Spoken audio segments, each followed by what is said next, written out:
Bonjour Monseigneur Guilty-Rimmel. Bonjour Isabelle. Vous nous accueillez à l'archevêché du diocèse de Toulouse pour démarrer cette nouvelle année radiophonique. Merci pour votre accueil.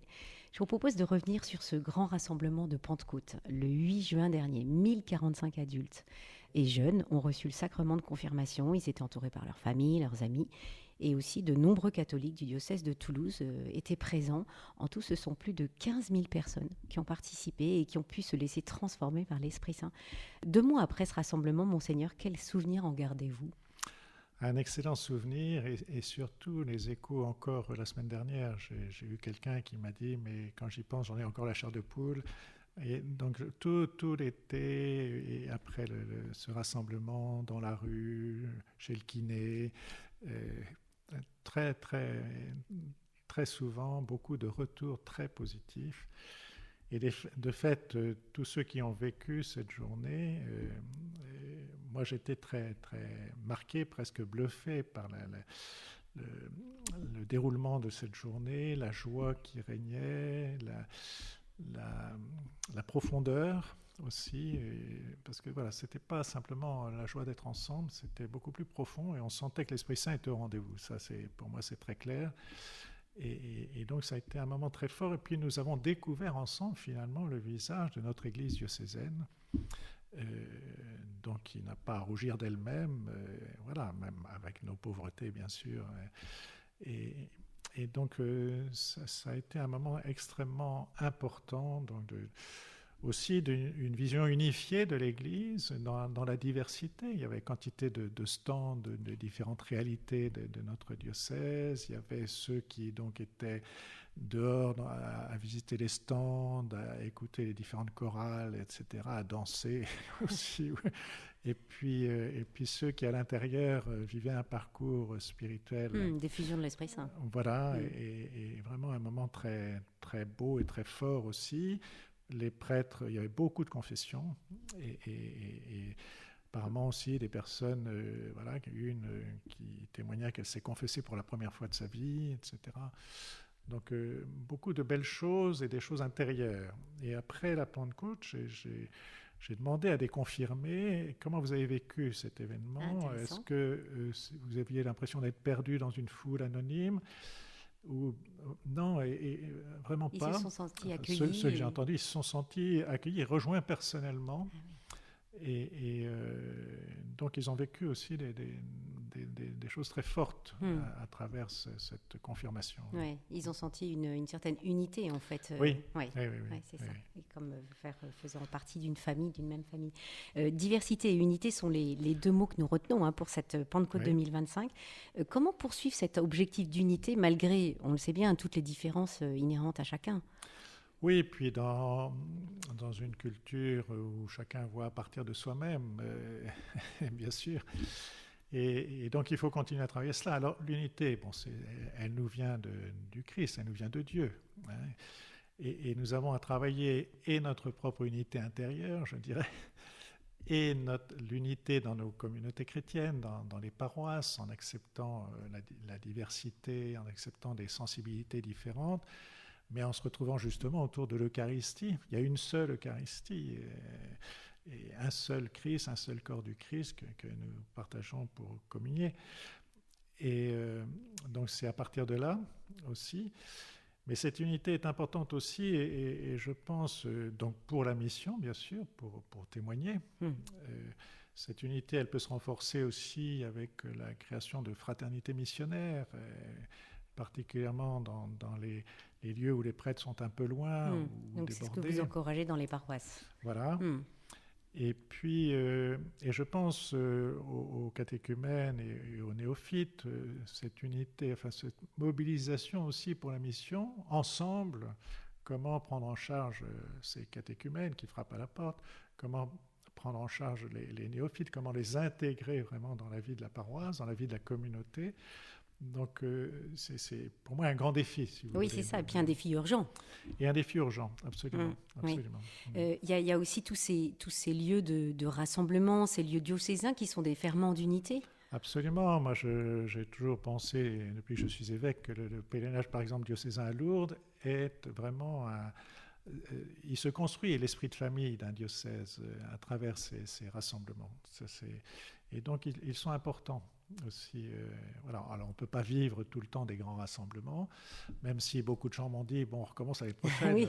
la Pentecôte.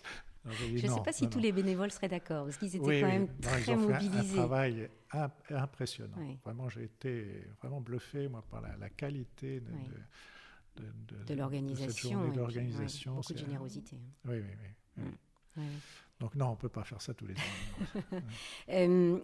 Dans cette recherche de l'unité, il y a aussi peut-être la reconnaissance de la richesse de notre histoire, en fait, histoire diocésaine. Voilà, alors ça c'est aussi un travail que nous voulons faire, j'en ai parlé aussi avec le conseil presbytéral déjà, et avec les prêtres. Au fond, quel est le charisme du diocèse de Toulouse ? Ça c'est une bonne question. Quel est le charisme ? Qu'est-ce qui fait la spécificité du diocèse de Toulouse ? On voit bien que quand... Bon, moi j'ai été près du diocèse d'Aix-en-Provence, j'ai été évêque auxiliaire de Nice, évêque de Grenoble, archevêque de Toulouse, et on voit bien que chaque diocèse a son histoire propre, ses caractéristiques propres, mais comment les définir ? Alors je pense que ça part aussi justement de l'histoire sainte du diocèse, des saints qui ont façonné un peu cette histoire. Donc Sainte-Germaine. Voilà, bien sûr. Le cardinal déjà Saliège, le saint fondateur Saint-Saturnin, bien sûr. Et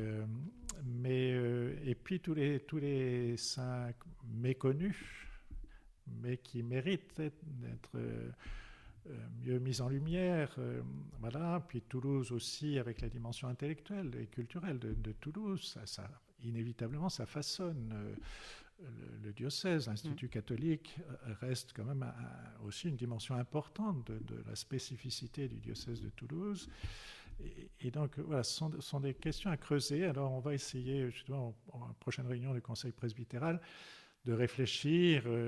Voilà, on va demander au père Jean-François Galinier de nous présenter. Il est historien. Il est historien, alors historien plutôt contemporain, mais enfin, ou moderne au moins. Mais je pense qu'il y a des choses à creuser ensemble. Pour s'approprier finalement cette histoire du diocèse. Pour s'approprier cette histoire, pour la faire connaître à ceux qui arrivent, aux prêtres, aux prêtres fidei donum aussi, aux prêtres étudiants, et puis aux jeunes prêtres, aux séminaristes. Et puis à tous ces nouveaux baptisés. Et puis bien sûr, à tous ces nouveaux baptisés. Nous sommes entrés par le baptême dans une grande famille qui a ses origines très lointaines. Oui. Toujours dans cette recherche constante de l'unité, il est nécessaire peut-être aussi de construire une complémentarité entre les membres, les laïcs, les religieux, les prêtres du diocèse de Toulouse. Comment faut-il procéder, Monseigneur ? Il faut continuer à travailler sur... justement, c'est toute la communauté ecclésiale qui est envoyée en mission. Et donc, comment travailler les collaborations, comment travailler les ministères aussi, ce sont des choses que nous devons approfondir entre le ministère sacerdotal, le ministère diaconal, mais aussi les ministères institués. Voilà, est-ce que c'est opportun pour notre diocèse ? Il y a tous les ministères extraordinaires, ce qu'on appelle ministères extraordinaires, ceux qui donnent la communion, qui vont porter la communion aux malades, etc. Mais donc il nous faut de plus en plus prendre conscience. Alors ça vient dans les paroisses. Vous voyez le Vincent Gallois qui va prendre la charge de la cathédrale l'ancien curé de Balma. Non, ça y est, maintenant, ça y est, à partir du 1er septembre, la passation est faite. Il est curé officiellement, je vais l'installer le 7, exactement. Le 7 septembre, oui. Et qu'est-ce qu'il a fait précisément pour cette collaboration En tout cas, lui, il arrive à la cathédrale et il voit des équipes formées, il voit des laïcs responsables, il voit... donc il est heureux de découvrir ce que son prédécesseur a mis en place sur cette paroisse, qui est une paroisse vraiment vivante, où beaucoup de gens actifs et où il y a un catéchuménat important aussi. Et donc, voilà, et je pense que sur de plus en plus de paroisses, il y a cette collaboration se met en place. Et c'est très important que, justement, on arrive à déployer les charismes, au fond. Est-ce que vous pourriez définir ce que c'est qu'un charisme ? Un charisme, c'est un don de l'Esprit Saint qui est donné justement pour l'édification de la communauté et pour la mission. Et donc, voilà, il n'est pas pour celui qui le reçoit d'une certaine manière. Et plus il est mis au service de la communauté, de la mission, et plus il se déploie. Moins il est mis au service des autres, et plus il va s'atrophier, évidemment. Et donc, voilà, et chacun d'entre nous, si vous voulez, nous portons un don, des dons particuliers. Et nous avons même, si vous voulez, dans le clergé, évidemment, le prêtre n'est pas formé dans un moule. Le prêtre, il est prêtre avec ce qu'il porte, avec ce qu'il a reçu à la naissance et les dons de l'Esprit Saint qu'il a reçus dans son parcours de foi. Et donc tout cela est à mettre plus en valeur, sans doute, et voilà, il faut que chacun d'entre nous arrive à déployer ce qu'il porte en lui pour le service des autres. Qu'est-ce que ça peut être, par exemple, comme charisme ? Mais il y en a qui auront un charisme d'écoute, par exemple, vous voyez, d'autres un charisme d'entraîneur plutôt, vous voyez, d'animateur, etc. Il y en a qui sont très compétents pour l'enseignement, d'autres non, c'est pas leur charisme. Voilà. Donc en fait, il y a une multitude de charismes, on peut dire. Oui. À titre individuel, Monseigneur Guy de Kérimel, comment chacun peut être ferment d'unité ? En acceptant de rencontrer les autres, de chercher à comprendre leurs pensées, qui n'est pas forcément mon point de vue, vous voyez, et pourquoi telle personne parle de cela, bien sûr en confrontant ces points de vue, en allant ensemble à la source, à l'Évangile.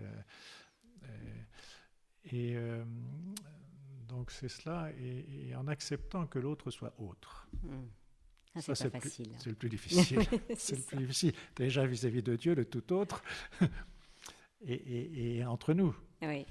Que l'autre soit autre, ça c'est l'altérité, en même temps nous oblige justement à un dépassement, à une conversion permanente. Et l'unité, elle peut se faire que dans ce chemin de conversion. Mais ce n'est pas facile. Oui, ce n'est pas facile. Et c'est vrai que ça me fait penser à cette phrase célèbre de Tertullien, il avait été touché par le témoignage des martyrs, il est devenu chrétien en recevant le baptême en 193. Et il disait, c'est surtout cette pratique de la charité qui nous imprime une marque spéciale.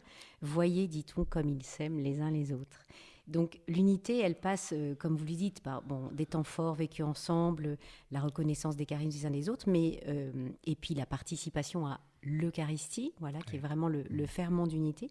Mais il y a aussi peut-être des actes de charité à poser. La charité concrète, ça c'est évident. Oui, nous mettre vraiment au service de l'autre, dans le respect de ce qu'il est, de cette altérité justement,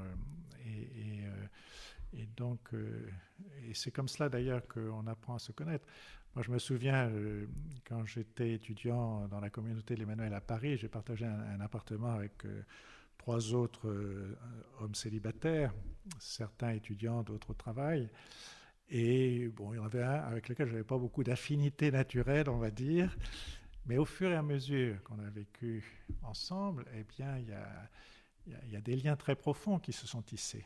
Vous voyez, on dépasse simplement l'aspect superficiel pour aller plus loin. Et que forcément, il y avait des traits de tempérament qui pouvaient un peu me titiller, je ne sais pas comment dire. Vous agacer peut-être aussi. Oui, c'est ça, voilà.